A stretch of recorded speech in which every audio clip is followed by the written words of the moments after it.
मुखिया जी के आवास पे पहुंचे हुए हैं। मोहम्मद नज़ीर जी हमारे सामने हैं और इनके ऊपर 18 तारीख को जानलेवा हमला होता है अपराधियों के द्वारा।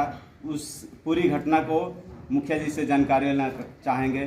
बहुत बहुत स्वागत है आपका मेरे जी भारत चैनल में। अपना परिचय देते हुए बताएं। मैं मोहम्मद नज़ीर आलम, वर्तमान मुखिया ग्राम पंचायत राजीराव जी।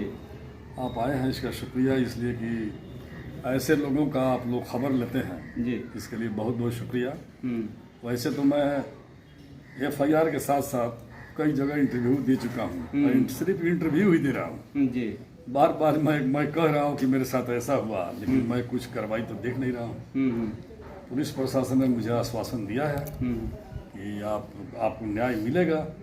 मैं उसके लिए बैठा हूँ कि देखता हूँ कि न्याय कब मिलता है, और लेकिन मुझे विश्वास है कि न्याय मिलेगा। जिस तरह से हमारे थाना प्रभारी और जो लोग हैं जी जी जो हमको उन्होंने विश्वास दिलाया है, तो पता नहीं क्यों मुझे अंदर से लग रहा है कि हमें विश्वास मिलेगा। आपको प्रशासन पे और प्रशासन एक्टिविटी से आपको विश्वास है कि आप पे जो हमला हुआ है अपराधियों के द्वारा, तो प्रशासन आपके हमलावर और जो नेम्ड FIR किए हैं, नेम्ड जो अपराधी हैं, उन पे प्रशासन के द्वारा जो अनुसंधान चल रहा है, चाहे जो भी कार्रवाई है, उस पर आप विश्वास कर रहे हैं। तो हमको ये जानकारी दीजिए कि आप ये भी बात कहे हैं कि मीडिया के सामने बहुत से मीडिया के लोग हैं जिनके सामने इंटरव्यू देते देते हुए हमने थक गया है और उस पर कोई कार्रवाई हमको नज़र नहीं आ रही है, और जो घटना घटा है उसके बारे में कुछ हमको बताइए डिटेल्स।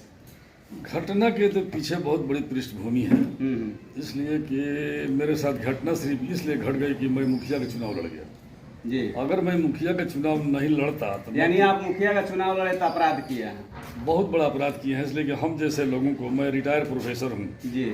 मैं स्कूल चला रहा था, लेकिन लोगों के आह्वान पर कि आप चुनाव लड़िए, हमारे पंचायत को आज़ाद कीजिए। कि 15 साल से लोग गुंडागर्दी करते हैं, बूथ छाप लेते हैं, किसी को बोलने नहीं देते हैं।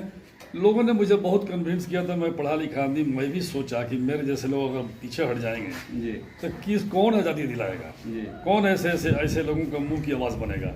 इसलिए मैं सोच समझ करके मैं चुनाव लड़ गया, और नतीजा हुआ कि जनता ने मुझे करीब 800 वोट से जितवा दिया।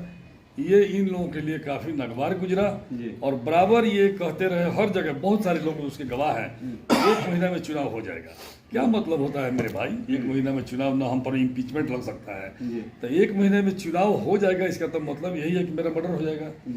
और मैं समझता था कि लोग कहते थे तो मैं हंसता था कि छोड़िए, पढ़ा लिखा जाहिल है, सब कहता होगा सब, लेकिन जब हमला हो गया तब मुझे लगा कि वो वाकई ये लोग हम मुझे मारना चाहते हैं। और मारने के वक्त जो मुझ पर हमला हुआ, मैंने अपनी आंखों से देखा, मुंह बांधे हुए थे लोग, लेकिन रैंप पर जब 2 आदमी गिर गए तो मैं देखा हेलमेट निकल गया। मैं देखा कि नाम भी मैं दिया कि विश्वजीत, और आजकल प्रमुख बने हुए हैं। कोई चीफ मिनिस्टर बन जाए और गोली चलाए तो मैं तो कहूँगा ना।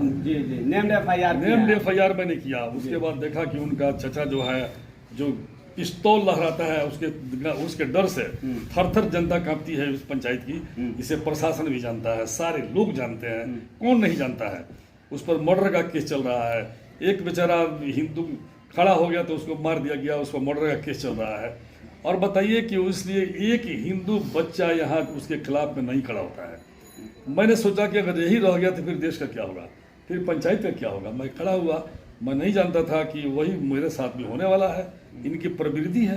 इसके पहले हमारे दुबे जी सरपंच हैं, सरपंच साहब छठ घाट बनवा रहे थे, वहाँ राजीव कुमार पिस्तौल लहराते हुए 15-10। राजीव कुमार कौन है? राजू उसके चचा है, अच्छा, विश्वजीत के चचा, राजीव यादव पहलवान है, पहलवानी दिखाते हैं।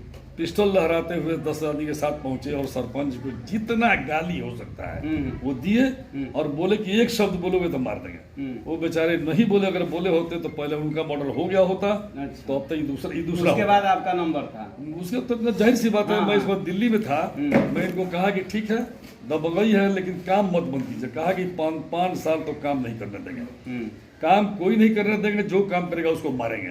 तो मैं दिल्ली से ही कहा कि आप काम बंद मत कीजिएगा, चाहे आपका मर्डर हो जाए।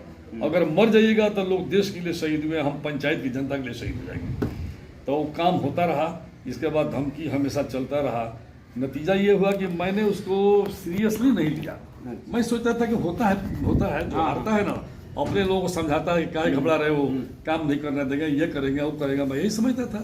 लेकिन जब उस पर अटैक हो गया तो मैं समझा कि ओ ये लोग सही मुझे मर्डर पहले से साजिश और आपको मन निशाना बनाए हुए थे कि मैंने एक महीने जो आपको धमकियां दी जा रही थी कि पंचायत चुनाव फिर हो जाएगा 1 महीने में, वही मैंने निशाना लगाया हुआ। मैं तो समझता था कि ये सब अपने अपने लोगों को समझाने के लिए होता है, ये मैं नहीं जानता था कि ऐसा हो भी सकता है। लेकिन मेरे साथ हो गया, मैंने नेम्ड FIR किया, मैं पहचाना, मेरे 2 मजदूर थे, वो लोग गांव के हैं, वो लोग भी पहचानते हैं, उन लोगों ने भी नाम दिया है। लेकिन नेम्ड FIR होने के बाद नेम्ड FIR किए हैं और आप पे हमला हुआ है अपराधियों के द्वारा, तो उसका गांव आप थाने से बिलोंग करते हैं, तो थाना प्रभारी और जिला के जो प्रशासन है उनका एक्शन क्या रहा है घटना के बाद आपसे? नहीं, वो लोग तो घटनास्थल पे मैं फर्स्ट टेलीफोन किया अपने थाना प्रभारी को, तुरंत पहुंच गए, और उसके बाद DSP साहब भी पहुंच गए। तो उन लोगों का रवैया तो बहुत अच्छा रहा, जिनको उन्होंने केस दिया है उनका भी रवैया बहुत अच्छा है। हमको आश्वासन दिया गया है कि मुखिया जी घबराइए मत, बहुत जल्द रिजल्ट मिलेगा, आप घबराइए मत, आपको न्याय मिलेगी। आप किसी तरह का, जितने लोग थे वहाँ, खुद प्रशासन ने देखा कि 5000 लोग थे। अच्छा, आप मुखिया आप भी हैं और पूरे गोपालगंज के और पूरे बिहार के मुखिया की हम बात करते हैं कि आए दिन काफ़ी मुखिया लोगों पे हमला किया जा रहा है, बहुत से मुखिया मौत के घाट उतार भी दिए गए हैं अपराधियों के द्वारा जघन्य अपराध करके। तो आप बिहार सरकार से क्या मांग करना चाहते हैं सुरक्षा के लेकर और जिला प्रशासन से? मैं तो ये मांग करना चाहता हूँ कि पहले भी मुख्यमंत्री ने कहा था कि सबको पहले आर्म्स दो जी, पता नहीं क्यों ये बदल गया। तो पहले तो सबको आर्म्स मिलना चाहिए, और हम भी सरकार के अंग हैं। अगर मेरा मर्डर होता है और सरकार इस पर एक्शन नहीं लेती है तो समझिए कि दुर्भाग्य है बिहार का और बिहार के मुख्यमंत्री का। तो मुख्यमंत्री ने तो कहा था, लेकिन हमारे प्रशासन ने कहा है कि आप अप्लाई कीजिए, आपको आर्म्स मिलेगा। तो आर्म्स सिर्फ दे देना और ले लेना बहुत बड़ी बात नहीं है। बात यह है कि न्याय होना चाहिए, न्याय होनी चाहिए। प्रशासन आपके हाथ में, आप चाहे तो तुरंत हो जाएगा। आज ही गाड़ी से घूम रहा है सब, मान लीजिए जिसको मैंने नेम्ड FIR किया वो घर में भी नहीं छुप रहा है, वो घूम रहा है, क्या मैसेज छोड़ रहा है? मैसेज ये छोड़ रहा है कि हम कुछ नहीं समझते हैं, प्रशासन को कुछ नहीं समझते, चैलेंज दे रहा है। चैलेंज है, खुला चैलेंज है, प्रशासन जान रही है। मैं कहा भी था कि गाड़ी लेकर घूम रहा है इसी की स्कूल के सामने, बताइए इसका मतलब है कि क्या देना चाहता है संदेश? क्या मैं पकड़ूं, मैं गोली चलाऊं, मैं अपराधी उसके साथ बनूं, मैं क्रिमिनल में बन जाऊं?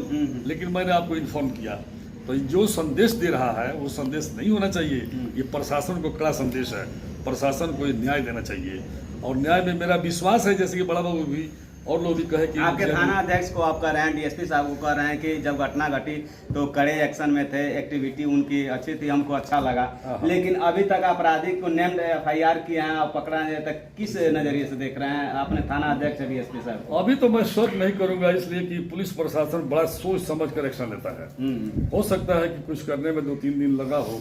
हमको उन्होंने कहा है कि मुखिया जी आप इत्मीनान रखिए, आपको न्याय मिलेगा, तो मुझे विश्वास है। और मैं सरकार से एक बार फिर कहना चाहता हूँ, महागठबंधन सरकार बनी है, फिर एक बार कहना चाहता हूँ कि सारे लोगों को सिक्योरिटी दी जाए, सुरक्षा दी जाए। नहीं तो हम भी तो अंग है ना, हम भी सरकारी आदमी हैं, जैसे हम भी इलेक्टेड आदमी हैं, जैसे हम है मुख्यमंत्री जी इलेक्टेड हैं, सब लोग इलेक्टेड है, तो जैसे उनको तो सिक्योरिटी सबको मिला हुआ है, हमें भी सिक्योरिटी मिलनी चाहिए। हमें भी चारों, हम किसी भी तरह से किसी मुखिया के साथ ऐसा होता है तो तुरंत एक्शन होना चाहिए। क्राइम करने वाला, मारने वाला, मर्डर का तुरंत गिरफ्तारी होनी चाहिए। अगर बिहार सरकार जब से मुखिया लोगों का हमला हुआ है और मौत के घाट उतारे गए हैं, अगर सरकार सुरक्षा दी होती तो जो घटना आपके विद्यालय पे आपके साथ हुआ था, वो हो सकता है कि वो घटना चाहे वो अपराधी आप तक न पहुंच। बिल्कुल, जितने मुखिया मार दिए गए, क्या हुआ? भाषण कुछ हुआ, कुछ कर दिया गया, उसके बाद से उनका काम दाह संस्कार हुआ या मिट्टी में मिला दिया गया। अगर वहाँ एक्शन लिया गया होता तो फिर कोई अपराधी उठता? सरकार से बड़का अपराधी है, सवाल नहीं उठता है कोई अपराधी उठ जाए। लेकिन पता नहीं क्या होता है, समझ नहीं आता है। अगर यही चलता रहा तो मुखियाओं की फहरिस्त में बहुत लोगों का नाम जुड़ेगा, हो सकता है मेरा भी जुड़ जाएगा। चलते चलते जी भारत के माध्यम से जो आप पे हमला हुआ है, काफ़ी खेद और काफ़ी दुखदायी विषय है, और इस पे प्रशासन लोग का आपके द्वारा सुना जा रहा है कि अनुसंधान कर रहे हैं लोग, और काफ़ी उस पर आप विश्वास कर रहे हैं। तो एक बार पुनः प्रशासन, जिला प्रशासन से, SP साहब से, DSP साहब से और थाना अध्यक्ष के एक्टिविटी को आप किस नज़रिए से देख रहे हैं, कितना विश्वास है कि आपको सुरक्षा मिलेगा, और बिहार सरकार से और इन लोगों से क्या मांग रहेगी आपकी? देखिए, मांग तो हमारा यही है कि अपराधी को अंदर जाना चाहिए, इसको सजा मिलनी चाहिए। रह गई बात यह कि मैं एसपी साहब या डीएम साहब से नहीं मिला, इसलिए नहीं मिला कि हमको एश्योर किया गया कि अब घबराए नहीं, अब न्याय मिलेगा। अगर न्याय नहीं मिलेगा तो मैं वहां भी जाऊंगा, उससे भी आगे भी जाऊंगा, मैं मुख्यमंत्री के पास भी जाऊंगा और उनसे पूछूंगा कि क्या आपके शासन में सारे मुखिया मार दिए जाएंगे? जी। आपका प्रशासन जो है वो इंक्वायरी करता रहेगा। नेम्ड FIR है, हम पर गोली चली है, हम पर धमकी हुआ है, हमारे प्रियथी पर क्या नाम है कि दुबे जी हमारे सरपंच पर हुआ है, सरपंच ने लिखित दिया है। अब हम क्या करेंगे? कौन सा चीज आपको देंगे कि आपको लगेगा कि मेरा मर्डर होने जा रहा है? ऑलरेडी वो मर्डर कर चुका है, दूसरे मुखिया का ऑलरेडी उस पर केस चल रहा है, सब कुछ हो रहा है। और कौन सा सबूत चाहिए? कौन सा सबूत चाहिए कि दे आर नॉट क्रिमिनल? ये तो सब क्रिमिनल है। इन लोगों का डर से प्रशासन नहीं जानता है, डर से कोई बोलता नहीं है, कोई खड़ा नहीं होता है। इससे बढ़कर सबूत क्या हो सकता है? इसलिए मैं फिर अपना कहना चाहता हूं अपने SP महोदय साहब से कि आप अगर सुरक्षा नहीं देंगे, आप हमारे मालिक हैं, हमारे जिला के मालिक हैं, आपसे हमारा दायित्व बनता है कि मैं मांगूं, और आपका कर्तव्य बनता है कि हमें आप सुरक्षा दें। अब मुझे उम्मीद है कि हमें सुरक्षा मिलेगी।